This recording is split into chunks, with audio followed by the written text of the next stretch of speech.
We live in a broken world where sin is rife. And although we trust that there's no abuse happening in our midst, we can't guarantee that. We don't know the background of every child and teenager coming through our doors, and therefore also don't know what is happening in their homes and schools. But we want to create a safe environment for them, and we want them to feel safe so that they can be relaxed and happy. When a child is safe, it means that they aren't the victim of harm, that they are with people that they trust and that they know what's happening around them. So when we say we want to protect them, we are saying that we'll do what we can to prevent injury, kidnapping, bullying, abuse, or any other physical or emotional harm that we have control over. So let's first chat about being above reproach. Our decisions and actions send messages out to people around us, and those messages aren't always interpreted in the way you would expect or want them to be. In the sin-filled world that we live in, we need to make sure that there is no hint of sin in our lives, particularly sexual sin. What that means practically in the kids' ministry context is making sure that none of our interactions with kids can be misinterpreted as sexual offense, either by them or by onlookers. Avoid being in a situation where you are alone with a child. Always have another leader with you, even if it's just as a witness. This does make bathroom trips a bit more complicated, so strategize with your co-leaders to ensure that you are going in groups. That also means that it's best to have more than one leader in each age group. If your group only has one leader at the moment, speak to your congregation coordinator so that you can try and add more people to the team as soon as possible.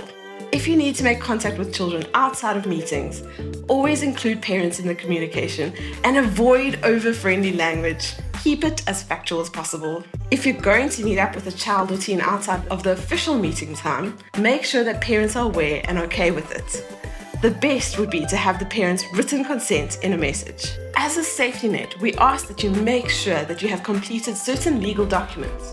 This ensures that we have no legal reason to prevent you from leading our kids, and can also protect you should there be any claims made about your conduct. Now let's talk specifically about physical touch. Touch is an important part of connection, but it can become destructive. While you don't need to go to the extreme end of avoiding all physical contact, be aware of your conduct.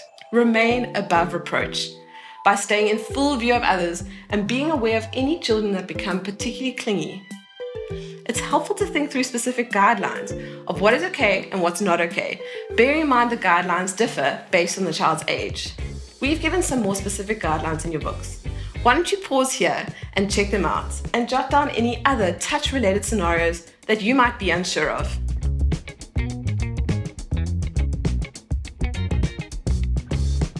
If you realize that a child is giving you more physical contact than what is appropriate, look for a sensitive and early opportunity to end the contact. For older kids, maintain stricter boundaries, only using a reassuring hand on a shoulder every now and then. You might also need to use physical contact to prevent injury if necessary. As leaders, let's help each other out in this. If you notice another leader's actions that might be misinterpreted by children or other onlookers, gently chat to them about it or flag it with your team coordinator. You could even invite the perspective of the rest of your team by asking them how they think you're doing in this area. On a similar note, let's be aware of any inappropriate behavior between the kids. If you notice anything worrying, speak to the child or your team coordinator so that they can talk to the child. The next area to consider is media. There's so much that can be said about media, such as the use of photos, the use of social media, and choosing safe multimedia to show the kids. We've explained each of these in a bit more detail in the books, but let's get straight to the policies for protecting leaders and children.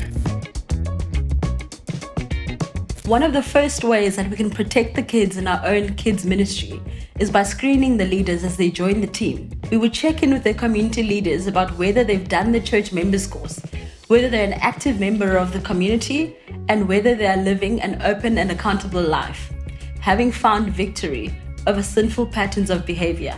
These questions for community leaders are the first safeguard in the process of bringing people onto team. The next phase is the documentation.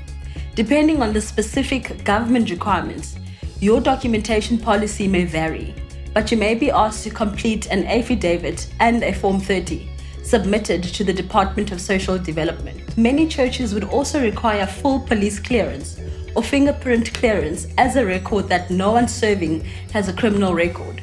Chat to your coordinator if you're not sure what is expected of you. Through your time as a kids ministry leader, you might end up being someone that a child may confide in about sensitive information, such as abuse, suicidal thoughts or tendencies, or other trauma. This may even be because they haven't felt confident or comfortable sharing this with anyone else. So, if they open up to you about this, recognize that they are vulnerable and treat them with warmth and compassion. But remember the weightiness of the situation and your responsibility in it.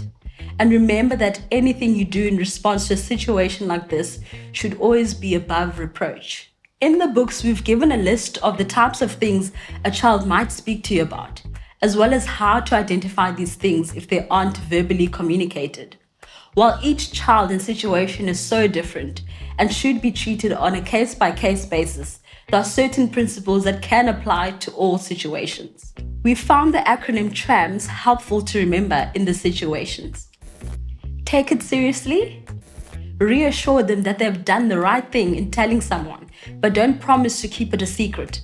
Tell them that there are good secrets, like birthday surprises, and bad secrets, like where someone is getting hurt. Ask questions to clarify the facts. Make notes straight after your discussion, and seek help. This is possibly one of the most challenging things that you could face as a leader, and many of you will never find yourselves in situations where you have to lead a child through this. But when it happens, we want you to be prepared and know how to lead the child to the necessary help. If you ever hear of any of these situations, the child is generally crying out for help, and you could play a major role in helping them. All these situations call for some form of counseling and guidance for the child. Speak to your leaders about who the best person would be to refer them to, and involve the parents where appropriate or necessary. If there is any form of emergency, injury, or disclosure of abuse, we are legally required to report it. Speak to your overseeing coordinator as soon as possible, and they will advise you on the next step. Having considered all of this, let's pray for our kids and the kids ministry team, knowing that God is sovereign and merciful, and He wants to show us His kind Father heart in all of these situations.